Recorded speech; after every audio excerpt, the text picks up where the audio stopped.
8 o'clock our time.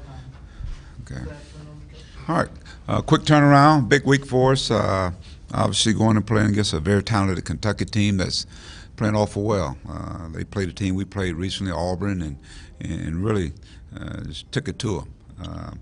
And I was watching the game earlier this week where they played LSU, and of course we had an opportunity to play LSU as well, and LSU won it and stole one. And so I think if there's anything, there's a recipe for having an opportunity to go in there and play against a team that's playing well in Kentucky.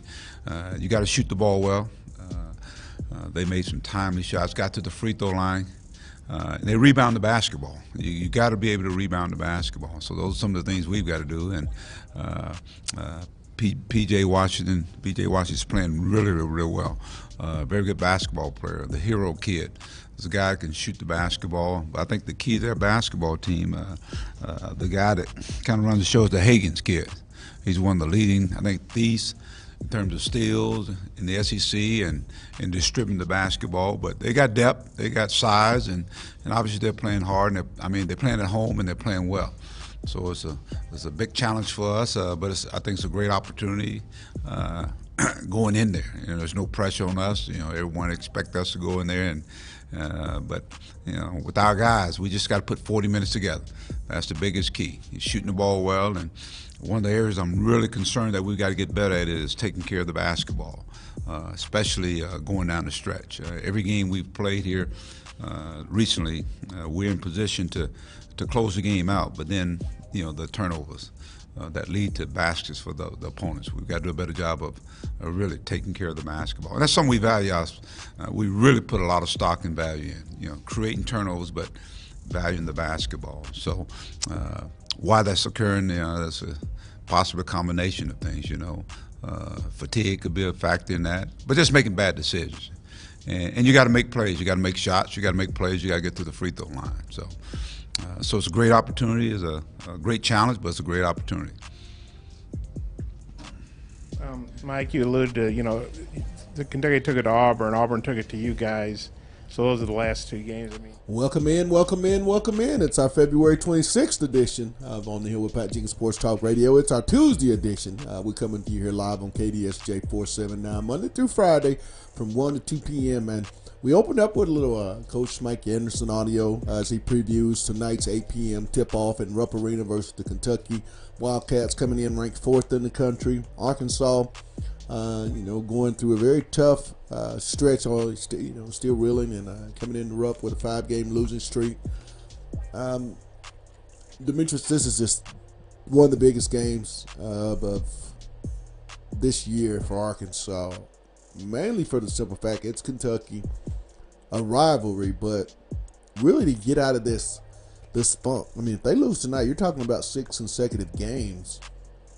I think it's safe to say this team will finish below 500 for the conference. In my opinion, that's not a bad thing. They've been so young, and this is not a year to be young in the SEC, and in particular at the guard spots in the SEC. But Demetrius, when you look at this team, you've heard a lot of Coach Anderson, his job on the line, things of that nature. But how much of this bad season can be attributed to just players just absolutely not making plays at the end of the day? It just, to me, I think all parties have to be held accountable, but I think it's the players. I think more so we're giving these athletes too much of a pass when things don't go right in programs. I understand, coaches have to coach, and you make no bones about that. But when you have a youthful team, and in particular this Arkansas team, think about this. You were never expected as a fan, see Isaiah Joe as a true freshman play at the 2 guard when you were expecting, if you're Coach Anderson and staff, to have C.J. Jones at that spot, a junior that played a lot of basketball. You weren't expecting to have to probably go to Adriel Bailey because Day Hall would have been at that particular spot. So a lot of maturity was, exited from this team, and then they became really youthful. They just hadn't stepped up to the potential that I've seen. Their potential, but potential and playing up to that potential are two different things, Demetrius. And but I want to get things set up. We have a great show for you coming up at 1:15. We're going to talk to our good buddy about recruiting and about tonight's ball game. AR Hoops own Kevin McPherson. He's also with Hallville Now. We'll get his take and find out who Arkansas going to be out on the recruiting landscape, putting their eyes on to hopefully come in and help this program. And also, too, at 1:30, more Fastest 40 with another good buddy of the show, Scotty Borderland of the Arkansas Democrat Gazette. Scotty also, too, was we were made available with Chad Morris, as we'll play throughout today's show. Little excerpts from Chad Morris, his press conference with us at the media previewing the spring football game. We'll talk to Scotty about some of the things that Coach Morris talked about and what he's going to be looking for. There's been some injuries, some guys leaving the team. All those things we'll catch up with Scotty here in a bit. But we're going to step away, get us a real quick break. We said we'd come up with Coach Mo, and we're going to start it off. And to follow that up, Kevin McPherson of AR Hoops. It's On the Hill with Pat Jenkins on KDSJ 479. Yeah, no kidding. Well, all right, everybody got me? Well, it's a great day to be a Razorback, I can tell you that. And I'm excited to get back out on the field on Friday. It's we've just transitioned into our second quarter. Matter of fact, this is our championship Monday day. And so we introduce our second quarter, and our second starts out with second quarter mat drills. Coaches ran, introduced it on Friday, had it this morning. That's why we're all a little bit hoarse. But I've been very pleased with the second winter conditioning under Coach True and our strength staff. It's amazing to see the transformation from year one going through it the first time, and now to where these guys are coming out of the second winter conditioning. So excited to see that. There is a noticeable difference. There's a noticeable difference in their bodies and the conditioning. Obviously, the expectations, as you would expect in year two, and a noticeable difference in our culture, which was mandated and demanded by everybody in this building. We're talking just briefly about culture and our program culture. It's we're at a next step in it. It's time to take the next step, and I talked briefly about this earlier. Was that year one, you teach the culture, and you spend a lot of time teaching the culture. And I could talk all afternoon on culture because it's a belief that drives a behavior that produces a result. If you don't like the results you're getting, you might need to look at the behavior. And from the behavior to the belief. And so we've reverse engineered this, and this has been part of our of coaching and a part of my past for many years. And we are taking that next step. But it's not something you come in and you spend a short period of time on. It's something that's every day. It's every part of your day. And year one, you teach it and instill it and demand it and hold them accountable, hold your coaches accountable. And year two, you start the transformation into how to live the culture and to make it a habit. I want to build a program to last. Something that is going to be very much a pride across this great state. And then to do that, there's got to be structures and a culture that has to be instilled and demanded. Team bonding, that's another thing that is really has been evident as we come into the second quarter, becoming a closer football team. That is something that I've been very impressed with. That's something that we talked about. Again, you go through a coaching change and people are learning each other. It's really it's hard to do everything in a short period of time. And so one of the things we talked about as a staff is we have to become a closer team. And so we did that. So and are doing that currently. We were intentionally to make that a part of our everyday. And from mandatory meals, breaking bread together, sitting down together, had a recruit and his family in the other day, and they made reference to me. We went over to the Jones Center to eat breakfast, and they made reference to me of how really special it looked to see our entire team, our guys just basically occupying 2 full tables, sitting and eating and fellowshipping together. So that again, that's small. But again, it's a big deal as you build unity and build continuity. Welcome back to our Tuesday edition, our February 26th edition of On the Hill with Pat Jean Sports Talk Radio. We come to you each and every day here on KDSJ 479. Also, too, we come to you on the Hill Sports Talk LLC. It's our YouTube channel for those that want to tune in and check us out. But we want to get back into Arkansas's big game as they travel to Lexington, Kentucky to take on the 4th-ranked Kentucky Wildcats in Rupp Arena. And what better way to talk a little basketball, but even more so, get into the recruiting of the Fastest 40 with a good buddy of ours, always, Kevin McPherson. Kev, welcome back to the Hill, my man. Great to be back on with you, Pat. Always, always. Get into it, Kevin. When you watch this game on Saturday, Arkansas lost yet another one. Its 5th conference game. Hadn't won a conference game in the second half of this season. What do you attribute to this very, very disturbing losing streak? I think it's several things. I think when we look back at Mike Anderson's teams, they always play their best basketball in the second half of SEC play. Also, would you consider that the final third of the season, getting into postseason play? And that's when you want to be playing your best. But those were veteran teams, good makeup of seniors and juniors the last couple of years. And we know that Bobby Porter's team had a good makeup of some young guys and some veteran players. This team is the youngest team in the SEC, and really in college basketball, it's in the in several ways it's first or second, and no seniors, more first year players. I mean, if you go down the line, and so people say, well, that's an excuse. This late in the year, they should be better. While that's true, we know the end of it. All seasons become more of a grind as teams are getting ready for postseason play. These veteran teams have been here; they've been through these wars. Arkansas hasn't, and that's what I'm really seeing. It's more of a mental block. Yeah. There are areas in games where Arkansas on the court, you can look at matchup problems, you can look at lack of rebounding, you can see that they're starting to turn the ball over more, their shooting hasn't been great. Defense was this team's calling card, and we've seen the transition defense and three-point defense has really gotten worse. But I think a big part of it is a mental block, and you're seeing teams go on big runs now. Arkansas starting, they were in so many games where they could have won or lost at the end, and they fought, and their defense was good. Now we're seeing them, that not being the case, and the deficits are too big to overcome in the final minutes.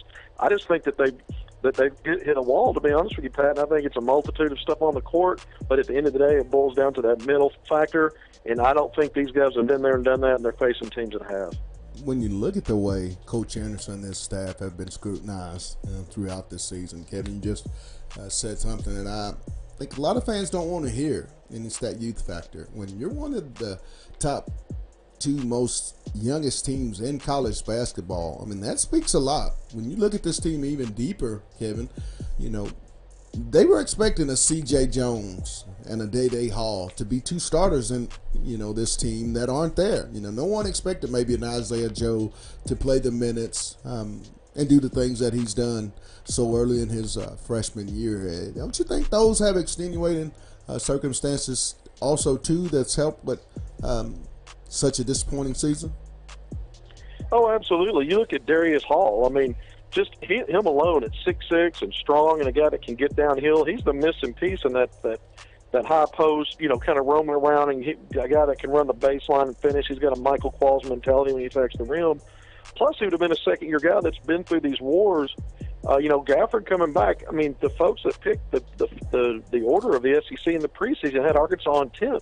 Right. Finishing 10th. That's where they are right now. They knew this was a young team. Even with a projected lottery pick in Gafford, they lost too much. And Darius Hall, to me, would have helped mean that this team could be 4 or 5 games better right now, potentially. At least 2 or 3 games better, and still talking about it, an NCAA tournament bubble berth.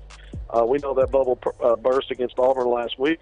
But, if Arkansas were to get on a roll, I don't see any way they're going to go into Lexington tonight. I really don't, without just shooting lights out, which they've only done once against LSU. But presumably, if they got on a roll and it started tonight with Kentucky with 4 games left, they could win those and maybe get back on the bubble. I don't see that happening, not based on this 5-game losing streak. But let's remember, when they won 4 games in a row, they were coming off SEC games in a row. They were coming off a 4-game losing streak.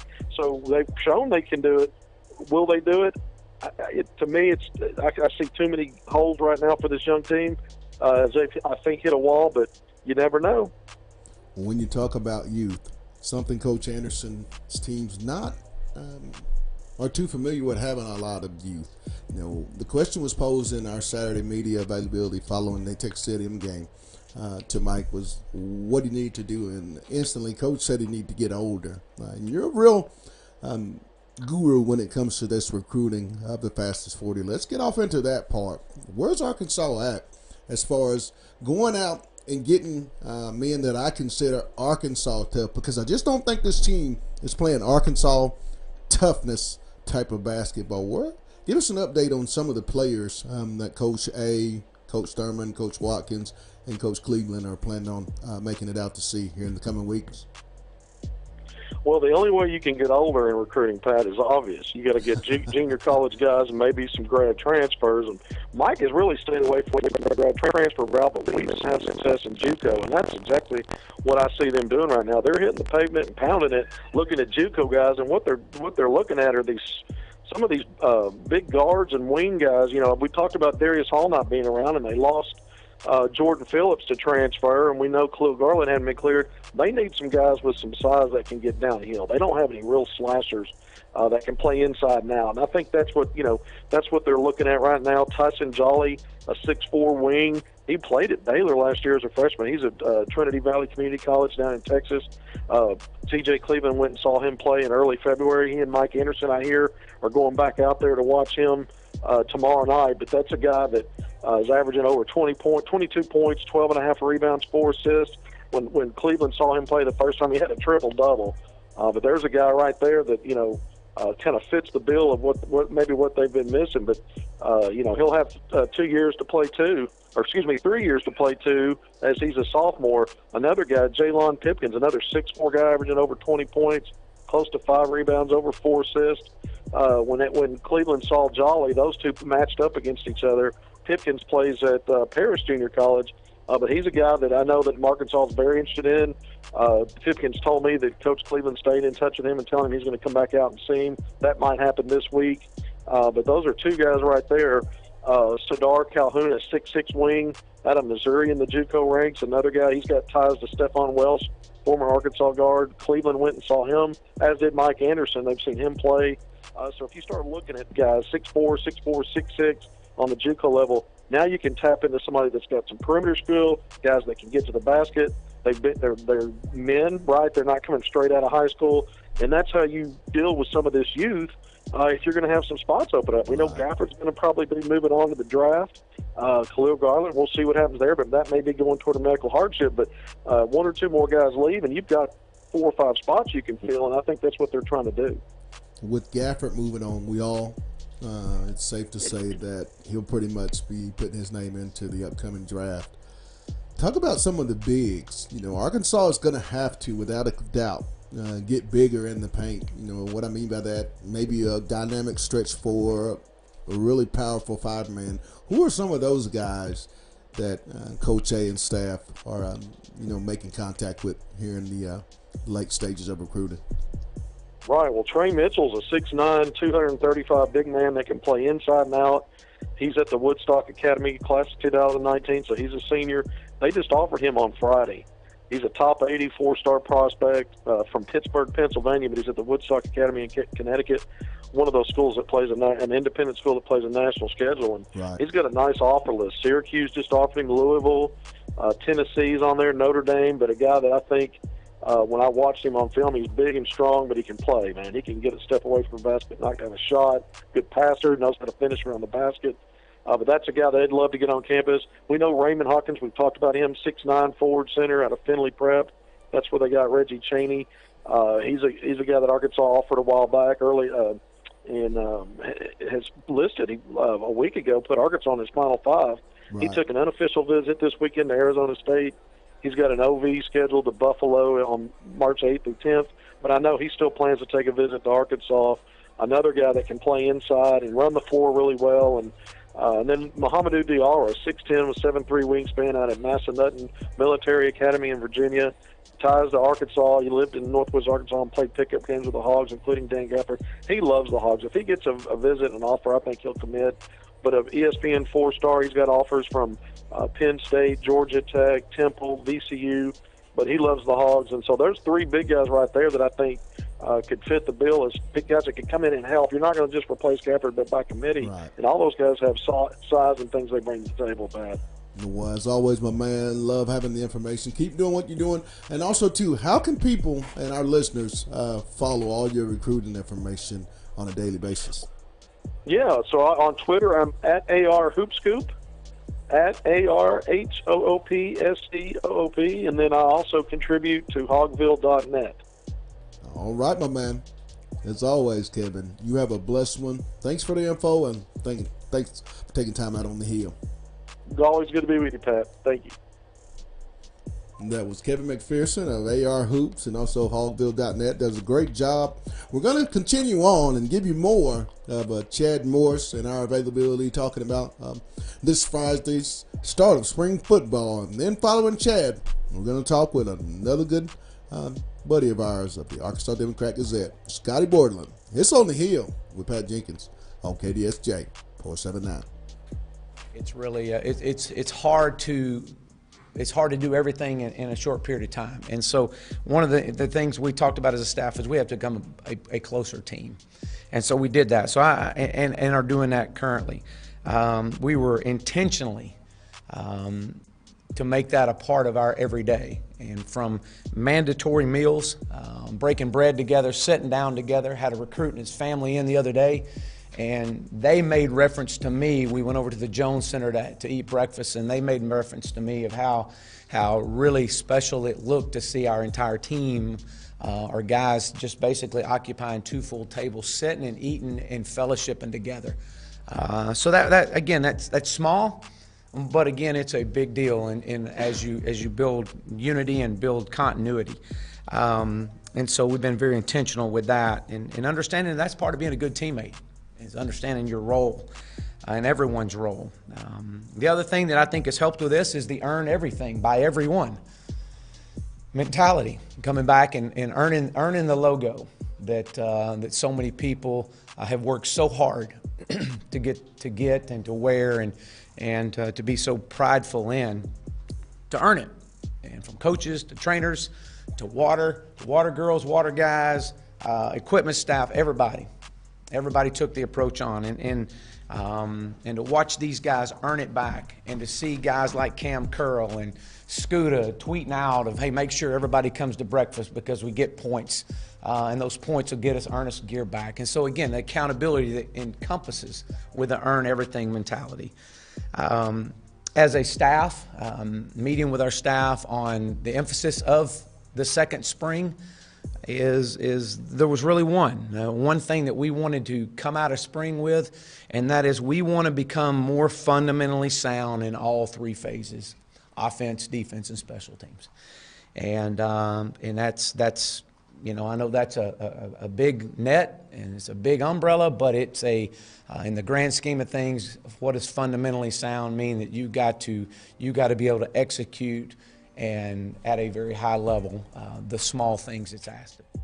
Welcome back. It's our Tuesday edition of On the Hill with Pat Jenkins Sports Talk Radio. It's our February 26th edition. And real quick, before we get to our next guest, I want to give a shout out to our sponsors, Lindsay and Associates, with an office location in Fayetteville and office location also too in Rogers. Corey Beck's Custom Painting, the Baymont Hotel, located at 735 South Shiloh Drive, and Locomotion, located just below the Northwest Arkansas Mall. But now on to our next very important guest to talk even more fastest 40, and we're going to throw a little hammer down in there as well. Scotty Borderland of the Arkansas Democrat Gazette. Scotty, welcome back to OTH, my man. Hey, thank you guys for having me. How are y'all? First and foremost, we have to go in order of our media availability, and Coach A opened everything up yesterday.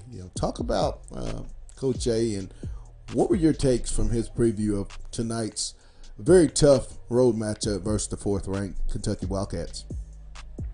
Yeah, first and foremost, I think he wants the guys to just start valuing the ball a little bit more. Saturday when they lose to Texas A&M, like they're down 2 points. They're down just 2 points with 5 or 6 minutes left, and just a string of turnovers just kind of turned that game on its head. Like, you couple the turnovers with not being able to keep TJ Starks out of the lane or Wendell Mitchell out of the lane, and letting those guys get easy buckets like that. That's a bad pair. Right. So, I think you always got to take care of the ball on the road. But I asked him yesterday just about playing with an edge on the offensive glass, because A&M kind of beat up Arkansas on the glass the other night. Right. They got, I think they won the second chance points like 16-11 and 12. I think it was 12-2 in the first half alone. So that right there can be the difference in a game. Kentucky rebounds the ball so well on the offensive end. I think Arkansas has just got to do everything it can to just kind of play with some toughness and try to keep P.J. Washington, Nick Richards, and those guys off the glass as best they can. When you look at P.J. Washington, you look at Tyler Harrow, Ashton Hagans, and E.J. Montgomery. Over the last couple of weeks, Scotty, these four guys, to me, when I watch Kentucky's ball games, they seem to step out and they're starting to play at a high level. How big is that to you're not going to stop all four of them, but kind of slow them down just a little bit. And then at the same time, have some of your guys that hadn't been playing well kind of raise their game.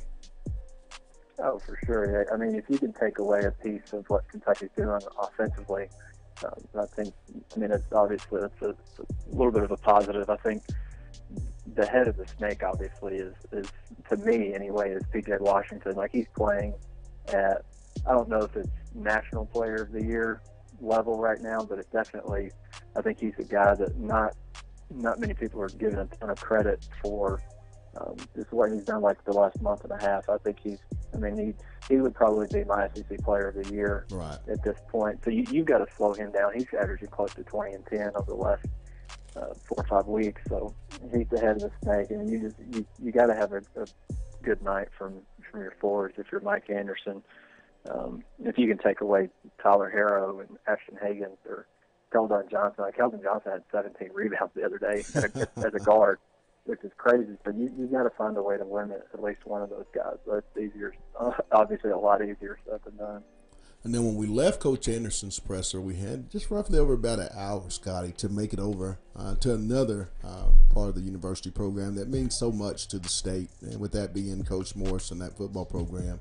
In meeting with Coach Morris, he talked about spring football. What were some of the key points that you were really interested and you're going to be following throughout spring ball? Yeah, I think the big takeaway yesterday is that they're going to be this spring, their second spring, going to be focusing a lot more on fundamentals as opposed to where they kind of emphasized playing at a pretty good pace last spring, playing at a good tempo. But I think one of the things that kind of stood out to me yesterday was when Chad said that you don't want to be going so fast that you get to the wrong spot quicker. Right. Yeah, if you don't have the fundamentals down, that if you're playing fast, you're just getting to the wrong place quicker.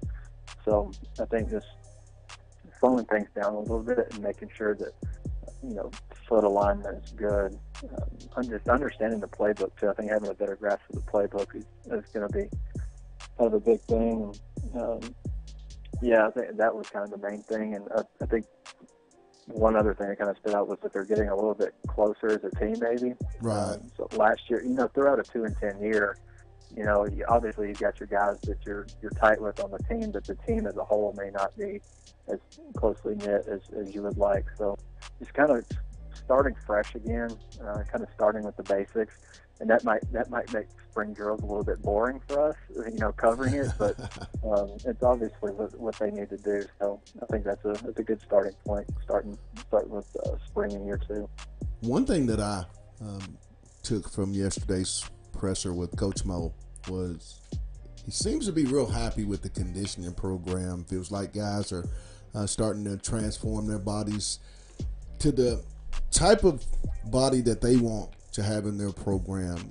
Also too, he seems real excited about this senior leader, the senior group under McTelvin and Scooter, TJ Smith, those type of guys. Was that some of the gist of what you took also? Oh, for sure. You infuse so much young talent or just youth in general into a program. Like, you've got to have guys that have been there before, that have been in the program at least a year, to just kind of show the younger guys the ropes and things like that. And it sounds like over a game, TJ Smith, I mean, he's very well spoken, and I'm not surprised at all after talking to him a couple times last year that he's one of the more vocal guys on the team. Right. But Scooter is another guy that they're happy to have back, and Chad said that yesterday that Scooter's moving around as well as Chad has ever seen him. So I mean that's kind of an indicator that what you mentioned with the strength and conditioning and what Tremaine Carroll's doing. Scooter's had 2 great years in a row, and now he's moving as well as he ever has.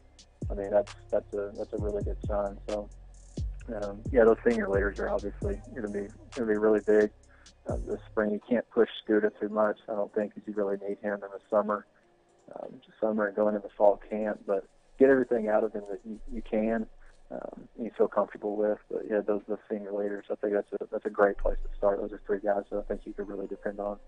Talking Arkansas football and also fastest 40 with our good buddy of Arkansas Democrat Gazette here on OTH, Scotty Borderland. Real quick, last question, Scotty, before I let you go. Ben Hicks, did you get the feel Coach Morris was really excited to have a guy under center that's going to be running his offense that he's real familiar with, but also, too, the biggest advantage is when you get a guy like KJ Jefferson, whom many of those coaches, and I know Coach Craddock lights up when you talk about KJ as being the future.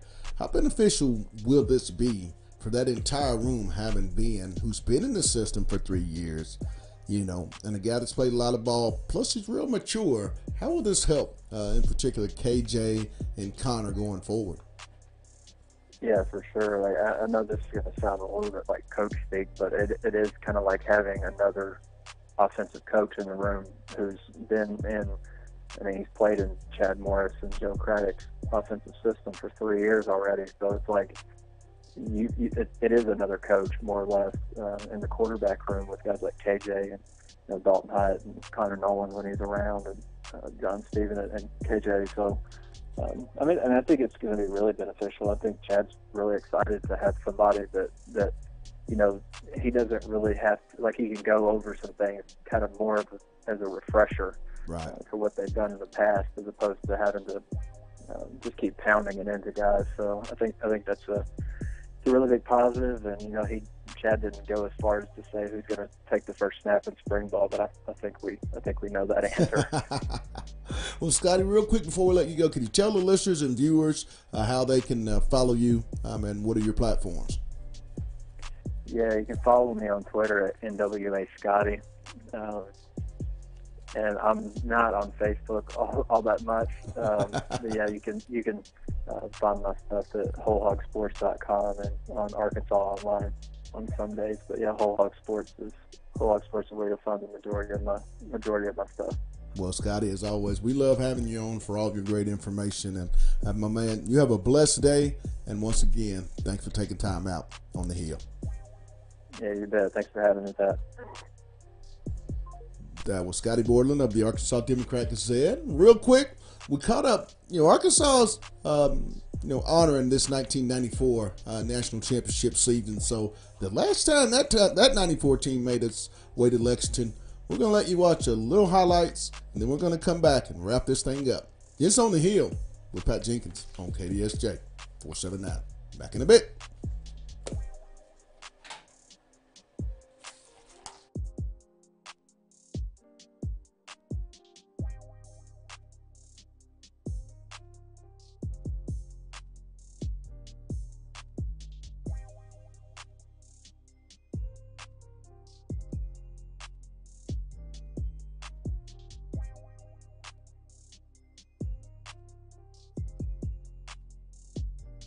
Fourth-rated Kentucky Wildcats. Here we go. Yeah, this is a good one.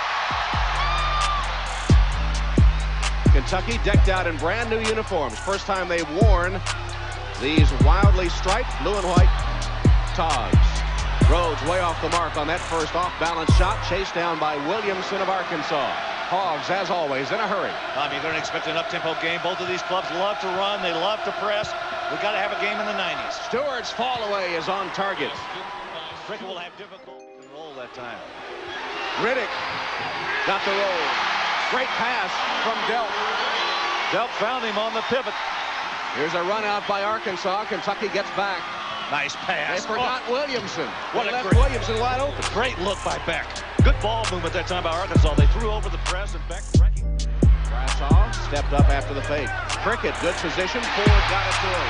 Well, Prickett had a great game against Massachusetts. Look at Arkansas run out. That foul will be before the shot. Skip it across to Stewart. Big guy can hit the outside shot. I just love to watch him shoot. I mean, big, strong guy, letting it go from 15. Arkansas by 1 until that Riddick jam. And the Wildcats take the lead. That's not bad either. Get it inside. Riddick jams it. 9-8 Kentucky. Frantic pace to the game as expected. Williamson all alone. Top on board. Look at that. Delk for 3. That's right. Patino says keep shooting. You'll never criticize. Daniel, who missed some time with a separated shoulder, has not been shooting well. Delk against McDaniel. Got it. Kentucky for Arkansas. Again, throw over the top. Layup for Crawford. Oh, Kentucky's got to get out of this. Arkansas with the ball on the alternate possession after the jump was called.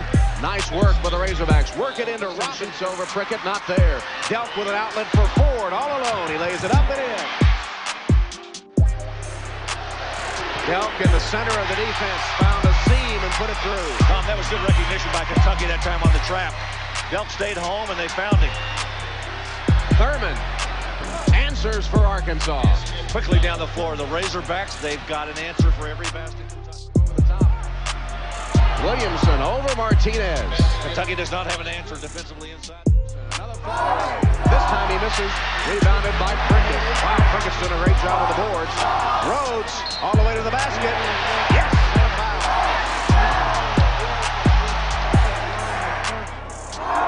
Separated shoulder. Rhodes spotted for the three-pointer.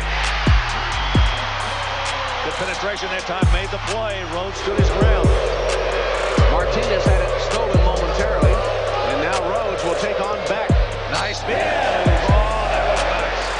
Whoa. Around the horn to Rhodes. He hit his last 3, make it 2 in a row. Boys, Kentucky got some crisp passing. That ball is moving. It's just barely touching the fingertips. It's in somebody else's hand. And Rhodes has matched his uniform number here in the first half. Stewart can't quiet the crowd. Here's Prickett again.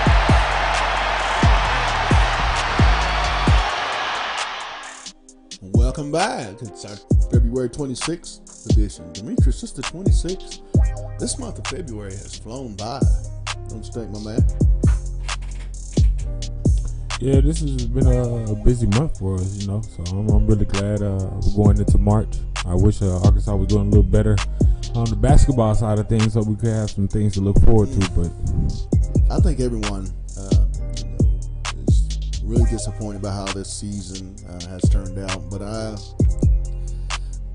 warn and I encourage to stay behind this basketball team. They're young in age, but not default of talents. Just young at age. There's some things, if you watch this team, they've shown that they can play with all of the great teams in the country. You talk about Texas Tech. You talk about going to LSU and getting a win. You talk about LSU overtime here. You talk about Texas. You're talking about multiple teams that they've been right there, but just hadn't been able to finish. Mississippi State comes to mind. So this team has the potential.